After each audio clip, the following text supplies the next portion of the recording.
stationary access point above a street corner onto a moving field. You walk with the moving field or against it. You make your own movement in relation to its movement. Can the High Line, should the High Line be a moving park?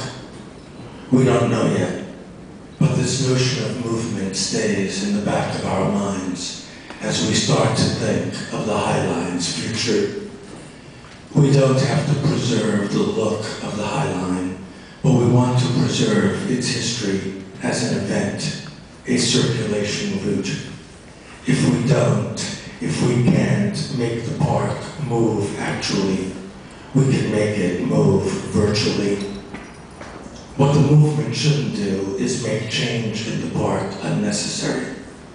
Rather, it should be like this. As you move through a vehicle, a magic carpet that circulates past the nodes buildings, you move through a magic carpet with different sectors, different districts. You move through a changing space that itself moves. This High Line park up in the air is a spaceship, a long linear spaceship, a space city. Its ground is fluid. Its walls, if there are walls, are fluid.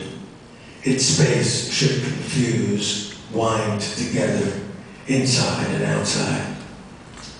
It's a park for the day, of course, but it's also a park for the night. In the park, the virtual space that the night allows joins with the real space the park borders.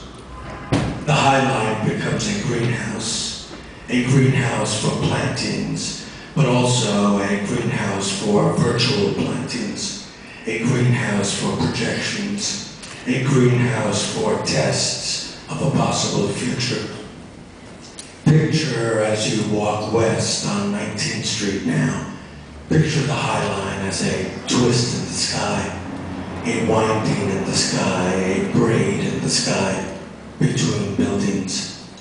At a street corner, you enter a bubble, you walk up this bubble, or the bubble lifts you up into the park. It's a park, but it's also a spaceship. It's green, but it's also plastic that weaves and bulges and shrinks and warps. It's a park where you can walk and progress from point to point, from changing scene to changing scene. But it's also a park that wraps around itself and wraps around you. Picture the park at night. Not a night of nightlife, but a night of dreams. Better, a night of nighttime stars. You should be floating in this park. In the middle of this spaceship park, you're in a tiny spaceship, a personal spaceship. You become a spaceship yourself. The park is a public space, but you can enter a capsule, a transparent bubble. You float through the park and above the park. It's you. You're the spaceship that's seen from below by a passerby who walks down the street. It's you in a capsule that joins with another capsule, another person in a capsule, a private space in the middle of a public space, a virtual space in the middle of a private space.